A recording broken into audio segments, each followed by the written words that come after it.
Hello everyone and welcome back to more of the Fruit of Grisaia. I just like the music. Isn't it great? Love the soundtrack in this game.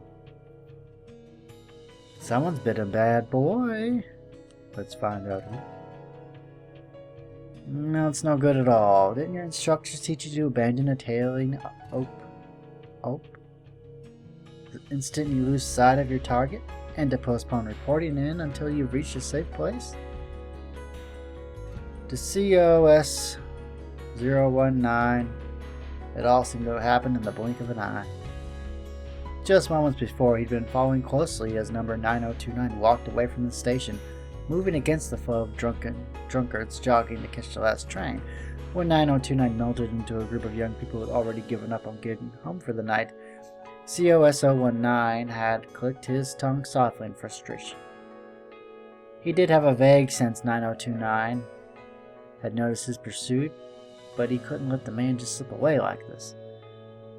Raising his sleeve to his mouth, COS 019 began to speak into a hidden microphone, hoping to arrange for another three-digit agent to relieve him, and in that moment of distraction he lost sight of 9029 entirely.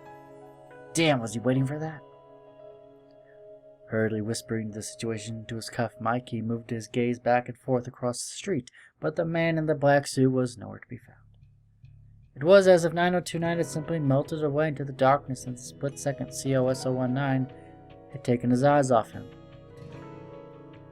Panic surging through his mind, COS 019 took a first rapid step towards the spot where he last seen his target. In that instant, there was a soft, purposeful whisper of air from behind, and his spine turned to ice. COS 019 had time only for a sharp inhalation of his breath before a brutal kick smashed into his knee from the side. As the joint gave way with a sickening crunch, paralyzing pain shot through his body and he began to fall. But before he could hit the ground, a knee shot up and struck his chin. Brilliant stars filled his field of vision. By the time the thought, "This is bad," flashed through his mind, he could no longer even stand. He reached out blindly for the wall, only to have his arm grabbed and yanked upward, immobilizing his shoulder and elbow joints. Completely unable to defend himself, he was smashed face first against the hard concrete wall again and again. By the third blow, he was unconscious. The next thing COS 019 knew, he was being dragged roughly down a back alley by his armpits, his legs scraping painfully against the asphalt. The belt-type harness around his waist with its small GPS locator had been removed, his cell phone had been taken away and turned off, and the radio antenna hidden in the back of his collar had been ripped out. His limbs were bound with the heavy-duty nylon cords designed for electrical work, and his own necktie had been balled up and stuffed into his mouth as a gag. He felt a vague sense of admiration at the thorough professionalism of his assailant. Only half conscious, the world swimming darkly before his eyes as though he were drowning in a sea of oil, COS 019 heard 9029's voice. Armani, huh? You foreign capital types do get the nice suits. 9029's hand slipped into the breast pocket of 019's jacket. You walk around with your ID? Not like it gets you free train rides or discounts at the movies. You're a little too earnest, buddy. A white background with a green border on the photo? Central Security Bureau, huh? Huh, you're pretty damn photogenic for someone in this line of work, aren't you? I'm envious. I just don't get along with cameras, you know? It always comes out looking like a mugshot of an axe murderer on speed. I don't suppose you have any tips? What's that? No tips? Aww. Don't worry about it, I was just messing around. Pipe down now, alright? So what, you working alone? Should be a pair for this kind of work. Where's your buddy? Guy short-handed? Well, you know, I don't really want to badmouth my own company, but it's the kind of organization that takes 5 days to deliver water to the site of an earthquake.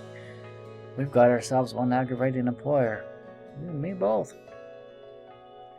Powdering away in a soft voice devoid of emotion, 9029 shifted his attention to 019's ankles. Oh, a Glock, huh? Nice gun. Did your mom buy it for you? Hey, we've even got a spare magazine. Mind if I borrow this for a while? Oh, is that a yes? Thank you. You're so kind. I'll give it back in good shape. Don't worry. Incidentally, I'm going to be using you as live bait, okay? My apologies for the inconvenience. With a few light slaps to 019's cheeks, 9029 pulled back on the gun's slide, ejected the red dummy plug from the cartridge chamber, then slid in a round of live ammunition.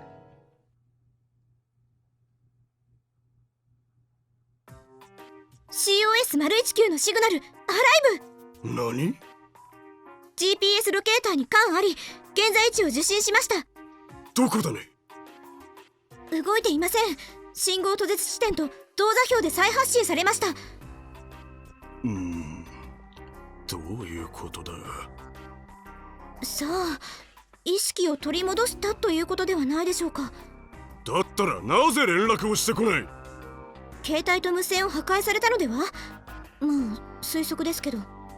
応援は707と106が現在急行中です。たった2名かね？他の実動はどうした？現場付近にいるのは2名だけです。都内全域をたった18人でフォローしているんですよ。これ以上の人員を移動させると網に穴が開きますが。しかし4桁を相手に3桁が2人では。いっそ桜田門にお願いして SIT かサットを出してもらいましょうよ。無茶を言わんでくれたまえよ。身内が出した火の火消しを桜田門に頼めというのかね？冗談じゃないよ君。先日も向こうのハム長がうちの内事部長に向かって予備隊さんは飼い犬の紐さえ自分で引けるのかと嫌味を言ったばかりなんだぞ。それこそ知りませんよ。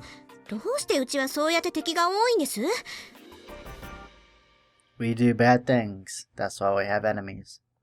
外に敵が多いだけならまだしも、同じ組織の中でも陸と海でこんなに仲が悪い組織ってのも珍しくないですか？それこそ気風と伝統というものだよ、ファレル君。707、106、両名が現着、周辺警戒に入ります。019はどうなっている？確認させろ。019を現任、拘束されているようです。あ、どうした？通信から発砲されました。発砲だと？報告、2名とも負傷、足を撃ち抜かれて行動不能です。くそ、なんてことだ。続報、使用された銃火器は019が所持していた9ミリ自動拳銃、銃口に新聞紙をかぶせて消音して使用した模様です。 Will that really work? I wonder. 9029はまだその場にいるのか？いえ、すでに逃走したようです。使用した拳銃は弾倉を抜いてスライドを分解した状態で置いていったそうです。真面目ですね。銃器所持でいたずらに有力度を上げないつもりなのだろう。ずる賢いのだ。やられましたね。019をライブベイトにして仲間をおびき寄せたんですね。狙撃兵がよく使う手です。しかも3人仕留めた時点で火器を吐き、素早く拠点を後にしている。欲張らないという点でも狙撃兵そのものです。実に厄介なやつだ。現場には事後処理班を送れ。死人は出ているのかね？いえ、019、707、106、3名とも負傷していますが死人は出ていません。そうしてくれたまえ。私はまた中央指令室で怒られてくるよ。He does the hard work. He has to get yelled あとは at. 任せる。お預かりします。Boy, this is a mess, isn't it? I feel bad for those guys having to mess with the main character and all. 殺さないということはまだセーフティーピンは抜けていないと考えていいんですかね。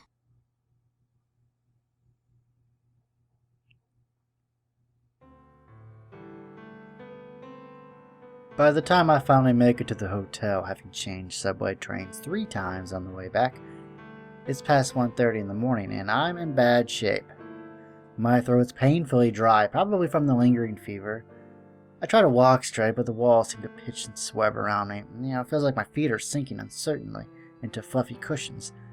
I'm going to collapse soon.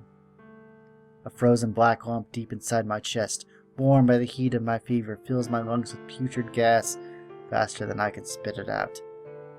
It's fine. Happens all the time. I've experienced this many times before. I'll get through it. Even so, it's been a while since I felt this terrible. I've been stable lately. More stable than I have thought possible. Probably thanks to Mahama. The accumulation of the small blessings I found there. The days that flowed by naturally. That hermetically sealed world where violence had no place. I've always hated violence. I'm a weakling by nature. I was made to suffer violence, not to inflict it on others. When did I change? When did I become what I am now? Just thinking about it makes me feel even worse. But things are different now. There's one sliver of light in the darkness. I'm protecting something that's precious to me. That knowledge supports me. I can almost hear someone telling me, you're doing the right thing. That's right. I don't have to content myself with protecting some abstract concept of someone else's orders. I have something real to protect. Irisu Makina. For her sake, I have to keep going. When I get back to my room, I'll drink a glass of water. And then I'll go to the bed where she's sleeping, collapse next to her, and sleep until morning. Opening our door with my keycard, I slip quietly into the room. I beeline for the small fridge to the side of the entrance and retrieve a plastic bottle of mineral water. The pitch-dark room is faintly illuminated in the orange glow of the small light inside the refrigerator. Makina? With one glance at the bed, I realize that Makina isn't tucked under the covers where I left her, and my heart constricts painfully in my chest. Hey Makina, you're just messing around, right? Where are you? Looking around the interior of our room in a panic, I don't see much in the way of a hiding place. I throw open the door to the bathroom, but Makina's not on the toilet or in the shower. I even open the small closet in my desperation, but of course she's not there. Pulling myself together slightly with an effort of will, I return to the entrance and finally notice that her boots are missing. She went out? But where on earth would she be going at this hour? Don't tell me she... A conjecture pops in my mind abruptly, quickly solidifying into a powerful premonition. And the next moment I'm on my feet, bursting through the door and sprinting down the hallway. Oh man, this is not good. Every once in a while, turn back when you're turning a street corner and you'll get a good look at the road behind you. You'll get lost less often on the way back. Papa, my classmate, taught me that. Even if you're paying attention to the scenery on the way over, things will look different when you're heading back in the opposite direction, so sometimes you'll take the wrong turn. From a very young age, I've been doing most of the walking behind others. My sense of direction's never been that good. So on the way over from the train station, I've turned around numerous times. Nobody's following me. I'm walking towards a familiar bathhouse chimney that pokes up above the buildings on either side. Heading for that chimney up as a landmark, I'll eventually arrive at the inn where I forgot the apple seedling yesterday. Papa said he'd figure something out, but I learned from my job at the bakery that an adult should own up to their mistakes and try their best to set things right. それにしてもパパはどこへ行ったんだろう Lately, I've noticed Papa slipping out of the room in the middle of the night and going off somewhere. He staggers out of the room like he's carrying a heavy weight on his back and returns with his eyes dark and clouded. I know he must be keeping some big secret from me, and I kind of understand that it's related to sensitive, painful stuff he doesn't want to talk about. It's a little hard to put in words, maybe like original sin. I get the feeling it's a taboo topic, something he wants to keep hidden away forever. And I can't get myself to try and force it out of him either. I mean, I understand where he's coming from, it's just like how I didn't want to drag other people into the thing with my family. Papa must have some old wounds of his own, and I think they're still pretty raw, still bleeding. Someday, I want Papa to trust me enough to tell the whole story. I want to accept everything about him, even his past, just like he did for me. But no matter how much I want to help him, I don't really have any specific plans. Right now, comforting him with my body is the best I can do. It's frustrating. I thought saying a child would mean someone would always protect me. Even though I made a choice not to grow up right now, I wanted nothing more than to become a wise, mature woman who can heal any wound. So looking back, I guess Amane wasn't just talking nonsense when she said women change when they find themselves a man. Papa's probably going to be mad if he finds out I slipped out of our room without asking him first. I don't want him to be angry at me, of course, but it'd be even more painful to push yet another burden onto his back. When I realized I'd forgotten the apple tree, Papa was kind and supportive and told me we'd definitely get it back someday. But that kindness was more painful than anything else. If I just let Papa keep spoiling me like this, I'll definitely become a useless burden of a woman, unable to do a thing but sit and watch, just like last time. I'm going to fix my own mistakes. I'd figure breaking into the building would be the trickiest part of this operation, but as it turns out I got inside so easily it was almost unsatisfying. They just stuck some thick yellow tape over the gaping holes where the front windows used to be, and the old lady and her customers obviously aren't around anymore. There weren't any lookouts watching the entrance either. I head straight to the kitchen with my LED pen light in hand, but the potted apple seed isn't on the counter where I left it. やっぱりパパの言う通り市ヶ谷の人に回収されちゃったのかな。でもなかったらなかったでなかったって事実は手に入れたわけだし無駄じゃないよね。 I've got a bunch of new questions to worry about, like who took it and where, but at least I've confirmed there's nothing I can do right now. Guess I'm just putting off the issue, but at least that powerless feeling of watching TV without a remote control's gone. 仕方がないのよさ。パパが帰ってくる前に急いでホテルに戻らなきゃ。おい、そこで何をしている？ Uh-oh.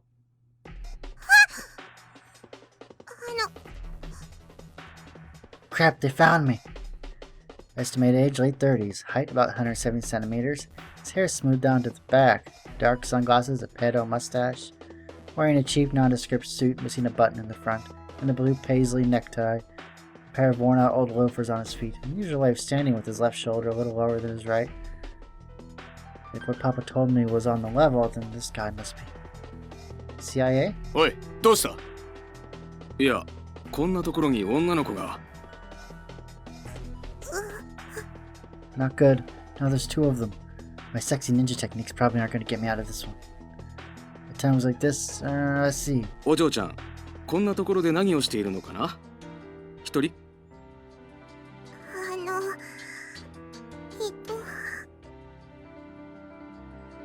What do I do? What can I do? おい待て。この子、安泰のイリスマキナじゃないか？ Oh no. 何？いや、お嬢ちゃん、怖がらなくてもいい。とりあ Well, えず名前を教えてもらえるかな？ it's not Risu Makina, I can tell you that.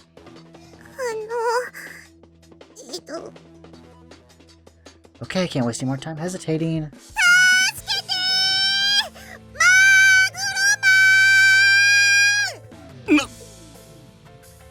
As I scream the words, the tension that had frozen my muscles in place loosens, and I feel hot blood pulsing through my veins.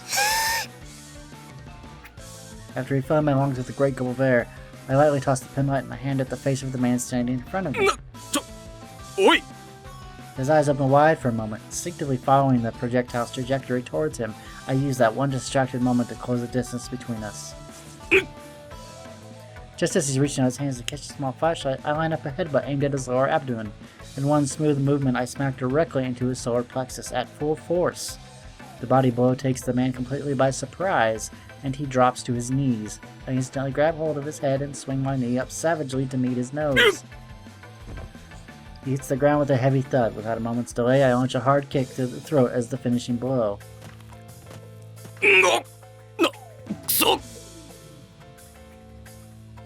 Takes a moment for the other man to realize his partner's down in the darkness, but he's soon reaching inside his suit towards the left armpit. Switching right back to victim mode, I scream tearfully for help, causing the second man to hesitate slightly as his hand grasps the stock of his gun. I promptly duck and tumble across the floor. I'm behind him before he can blink. Hurling myself at the man's back, I twine my legs around his torso and slip my right arm in front of his neck and hook my wrist into the crook of my left elbow. My left hand finds the back of his head and pushes it firmly forward. As the pressure cuts off the flow of air to his lungs, the man quickly shoves his hand between my slender arm and neck, but he doesn't have the leverage to break my stranglehold.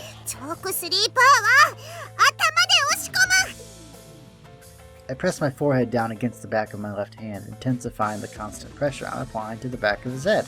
I'm not strangling him with my arm, I'm holding the arm steady and using the principle of leverage to crush his neck against it. There's a nasty rattling sound coming from the man's neck. The more he struggles, the more his neck is constricted. The pressure to his carotid artery quickly brings him on the edge of a consciousness. The man slaps weakly on my arm as if to signal surrender, but this would all be a wasted effort if I let him go now. Papa taught me to slowly count out 7 full seconds after your opponent goes limp before you let go. 1、2、3、4、5、6。 Guess we're good now? I loosen my strangling grip on the man's neck, and in that moment I hear a sharp sound.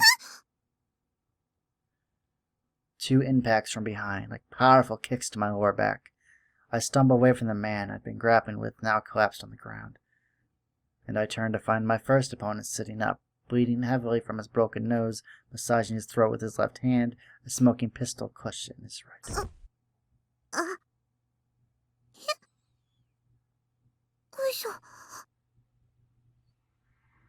Did I get shot? It's too dark to see, but there's a cold, empty feeling around my waist, like someone's forced a huge chunk of ice into my body. When I reach down to touch it, my hand finds a patch of slick dampness. I hold my fingers up to my face for a better look. They're covered in sticky, vicious red blood. Viscous. A dark stain begins to spread out across my clothes. From a spot near my hips, I can feel the blood gathering thickly between my skin and the fabric, forming a lukewarm little pond. This is bad. It's not stopping. My legs give way from sheer terror, and I fall to the ground.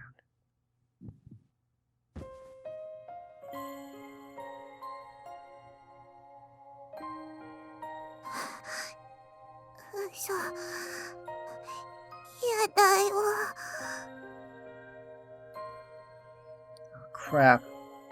I screwed up big time. Never thought I'd get shot this easily. Purpose. Could be so mad at me. こいつ調子に乗りやがって I get it. I didn't finish him off properly. That's why it turned out like this. Guess you tend to be a little soft about that sort of thing. Yeah, until you get some more experience under your belt, huh? Good to know. このガキただじゃおかんぞ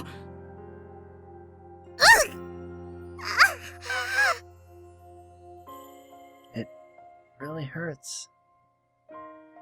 This sucks. I'm gonna die like this? In the end, I couldn't do a thing. Couldn't solve any of my problems. Just ran around in circles for a while and got killed like an idiot. Why was I even born in the first place? What a downer.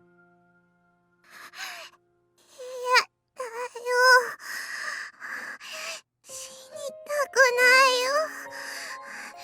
パパ、助けてよ。パパ。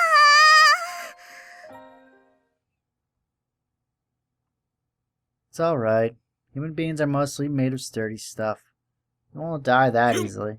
9029やめろ God damn it, my head's killing me. This isn't good enough. Not nearly good enough. Cold murderous hatred swirls through my mind like a vortex of black mud.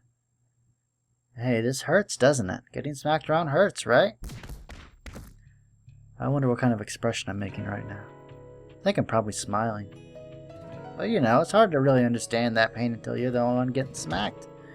You couldn't understand the pain others felt, old man. That's why you couldn't smack Mom around without a second thought. Does hitting people really feel that good? Well, I do understand. I'm your child, after all. See? I'm smiling, aren't I?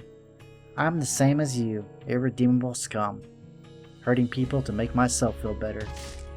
In the end, I'm still your son, old man. This right here is a sickness, and there's no cure. You and me, we'll hurt people until the day we die. It's the nature of our disease. Here's how it's gonna work. I'll stop you as many times as it takes. It's fine, don't worry. Someday I'll find some kind soul to put a stop to me as well. So for now, you just go ahead and wait on the other side, Dad.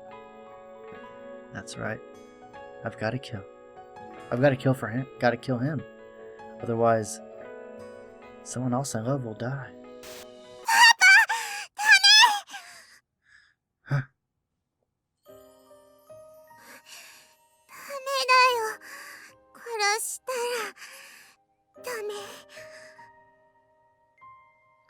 Right. Sorry, Makina. I got a little carried away there. Does it hurt?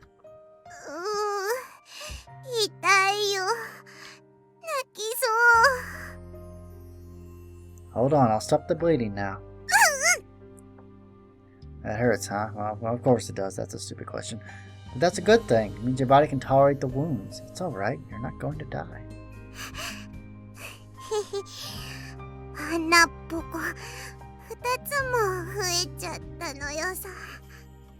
Looks like 9mm silver tips. Both bullets passed through. Like the blood's clean, so it didn't hit your kidney. I'll get you to the hospital right away. Just tough it out for a little while.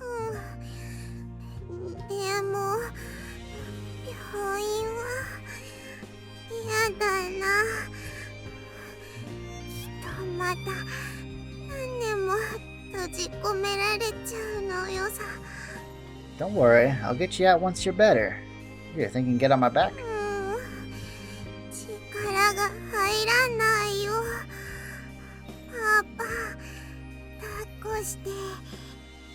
You really are spoiled, Rod Makina. Just hang in there, I'll get you treatment right away. Hey, respond. If you fall asleep, your heart's going to stop beating. Hey, Makina? This isn't happening.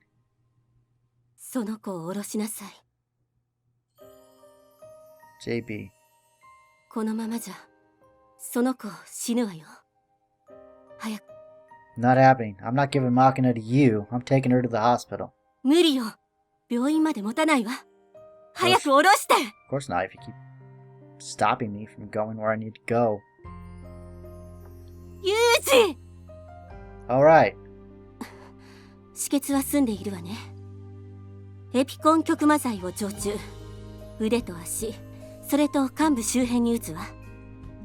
Fine. 少し気分が悪くなるかもしれないけど、吐いちゃダメよ。 JB, what are you doing here?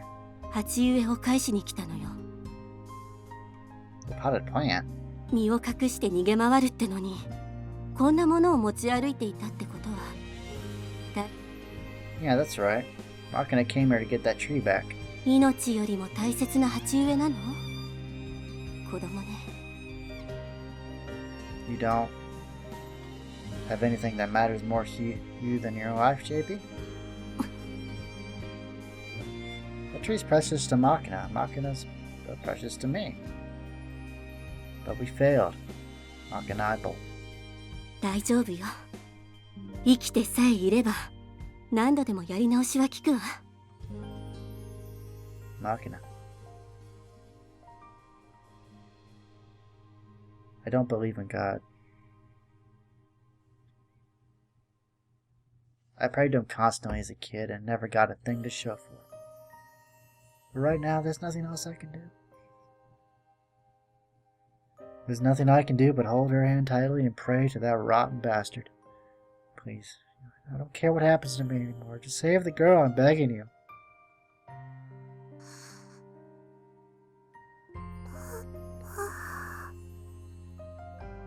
I watched his tears stream down Papa's face. I watched him squeeze my hand between his as if to pray. I felt my chest grow warm.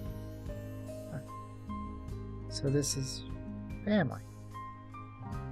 With that thought, something like contentment filled my heart. Years ago, I was kidnapped. My father was murdered before my eyes, and I spent days locked up with his corpse. After my rescue, I awoke in a hospital bed. My mother and grandmother were in this room with me. I'd come back alive against all the odds, and when they looked at me, they couldn't hide their disgust in their eyes. Why are you still breathing? Neither of them spoke, but the words were written on their faces. Should my kidnapping and safe return become public knowledge, the world would learn that they'd abandoned me and used my sister as a body double. Grandpa had slowly built up our political influence. Grandmother had fought tooth and nail to protect our silent dominance of the financial world. Both would crumble in an instant under the weight of such a scandal. To the Risu clan, I was an ugly piece of dirt that had to be swept under the rug. Even a child could see these grown-up circumstances reflected in their warped expressions. But even so, no matter what, the woman in front of me was still my mother. I had to tell her that Papa died protecting me. My arm felt as heavy as lead, but I reached out to her. My throat was dry as sandpaper, but I spoke to her.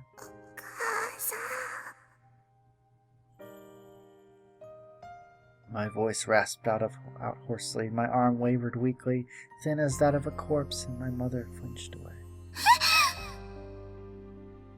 She couldn't stifle her shriek entirely. She looked at me as though I were a monster. But there were doctors and nurses nearby. She couldn't just ignore my outstretched hand in front of an audience. And so my clean freak mother covered her hand in a handkerchief and took mine, as though she were touching a piece of garbage. Was this really the hand of the woman who gave birth to me? It was so cold to the touch. In comparison to that, Papa's hand feels so very, very warm. I can't manage much of a grip right now, but I will squeeze back as best I can. Yeah, I'm right here, Makina. 意識はまだ混濁しているみたいだけれど、エピネフリンが効いてきたみたいね。この時間なら道路も空いているし、救急車より私の車の方が早いわ。Thanks. I'll leave the rest to you, JP. あんたも来るのよ。マキナを残して一人で逃げるつもり？ Once she's in the doctor's hands, there's nothing more I can do. And your car is only a two-seater anyway. 待ちなさい、ユージ！ユージ！ That's right. Even if I were to follow, there's no longer anything I can do for her.